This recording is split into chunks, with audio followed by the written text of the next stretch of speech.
Enjoy. A quick thank you to the T5 peeps. Bob the Dragon, Datamagnet, Cat Crab Lobster, Duck Machine, Try Again 95, Astraya the Dreamer, Mezec, Budic Joel, Germanchemist, Casper Arnholtz, and Chaos to Must. Thank you very much.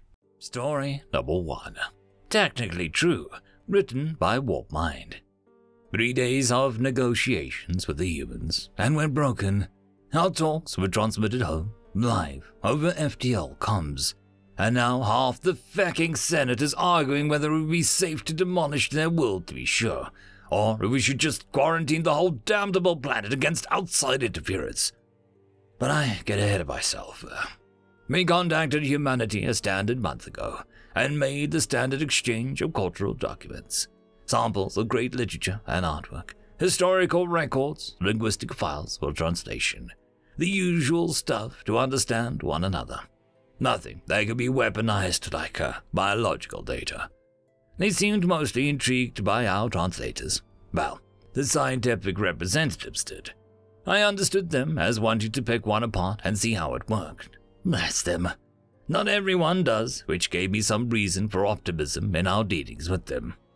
Their literary genres were impressive, and an unexpectedly large amount of writings were dedicated to either procreative activities or violence in one form or another. But an even greater surprise was the body of work that they referred to as science fiction or space opera. Highly speculative narratives pertaining to interstellar adventures. Some were admittedly quite disturbing in their accuracy, but nevertheless, it was all clearly fictitious. And then there was horror. It was virtually unheard of as a species to delve that deeply into what they called the other, or the unknown.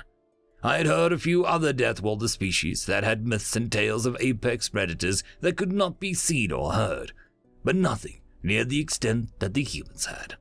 Romance and mystery were nothing new, but that which defied rationality was, well, it was utterly alien to us. After a standard month of cultural examinations, the human diplomats and owls sat down to negotiate their admission into the Galactic Senate. It was made clear early on that the humans did not possess telepathy, or at least not disciplined to the degree most member races have. The Truthfinders did state that while the humans seemed to not have cultivated the discipline, they did have an unusually high mental resilience. Likely the latter was caused by the former. In any case, the Truthfinders found it easy enough to discern truthful statements from falsehoods, even when I had no idea of the veracity of the human statements, and there was no reason for us to resort to interrogation methods at the table. In any case, Thulk, my personal Truthfinder, was looking a little worse for wear the third morning, and upon prompting admitted that they'd have stayed up a little too late last night, reading something he called the Cthulhu mythos. Apparently, it was considered one of the cornerstones of the horror genre. I made a note to look into the books myself, after we'd done here. The humans noted Althak was not looking his best and inquired as to his well-being, showing genuine concern for my staff. He was flattered by their worries and told them that he was fine. He'd just been reading some stories by someone called Lovecraft last night and didn't quite get a full rest cycle. One of the humans piped up, "Oh yeah, I totally get it. Personally, I couldn't put down your senator's gambit. Read the whole damn thing in 4 days. Didn't get much work done that week. Did you know that Lovecraft wrote non-fiction?" Althak stared at the human for a moment, and I saw the light in his eyes die as he whispered, "He did.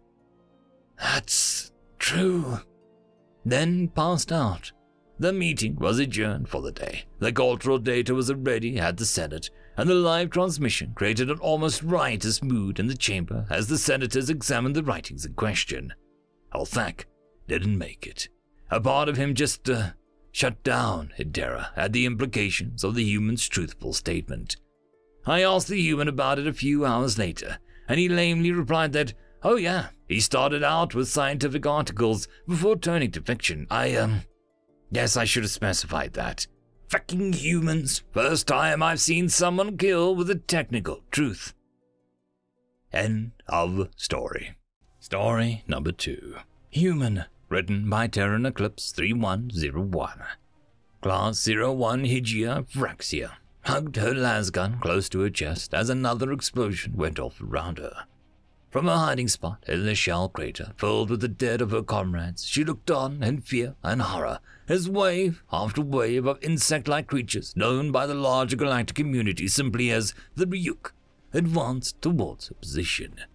Hygia flapped her one good wing in vain attempt to move herself deeper into the crater, trying to hide from the Ryuk and the thousands of flesh-eating circular mouths with them. She could hear them, smell them more clearly as they advanced. She watched as her remaining warriors fled from the Ryuk or got torn apart by either gunfire or teeth if they were slow enough. Tears slid down her beak from under a translucent yellow visor covering her eyes. Gripping the trigger mechanism of the lasgun cradled to her chest, she pointed the barrel under her neck and closed her eyes as she squeezed the trigger, and the gun was torn from Hygia's grasp as she caught in surprise. Looking up, she froze as a particularly large Ryuk stared down at her, carapace shifting over its chest to reveal a circular mouth filled with hundreds of razor-sharp, needle-like teeth. Hygia screamed in fear as she started to back up, but ended up sliding down deeper into the crater, whilst more Ryuk appeared at the crater's lip, all of them staring down at her. Hygia pulled a small plasma knife from her thigh holster and held it up to the now advancing Ryuk, who were now hungry after a long battle. She heard the chittering from the insects, which her translated picked up as food. Just the word being changed over and over again until they finally reached her. "No, no!" Hygia yelled, and wildly swung her knife in a panic as several Ryuk grabbed her arms, legs, and wings as they held her down. "Please, don't kill me! Please, don't kill me!" she yelled in a vein as she choked on her own tears. The Ryuk started chanting more loudly and started ripping her light plasma armor off her feathery form until all that remained were her thin chest protector. Hygia had stopped screaming but still cried in silence, having accepted her fate as dinner for a cockroach-like insects. Ryuk, wearing the flayed skin of several of Hygia's former comrades, stood over her and raised a crooked dagger, seeming made from bone. "Food!" it clicked. Hygia closed her eyes, but after a few moments, nothing happened. Were they waiting for me to open my eyes, to make me watch as they tear my heart out and eat it? Slowly opening her eyes, she saw all the Ryuk staring upwards to the sky, where hundreds of pale yellow dots could be seen in the grey clouds, all of them thundering towards the surface. The Ryuk began to scatter away as the yellow streaks drew ever closer to the earth.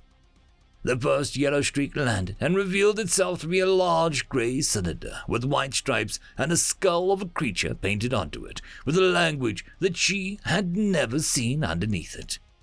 "Fate first into hell," it read, but Hygia couldn't understand it, even with translator. Seconds later, hundreds of more pods slammed into the surface, crushing the insects underneath them. For a split second, there was silence. And then, all hell broke loose. 4 panels shot out from each pod, and from each pod 4 giants clad in thick black armor ran out, with massive guns raised. Hygia watched in awe as these giants tore apart the Ryuk with both their weapons and limbs.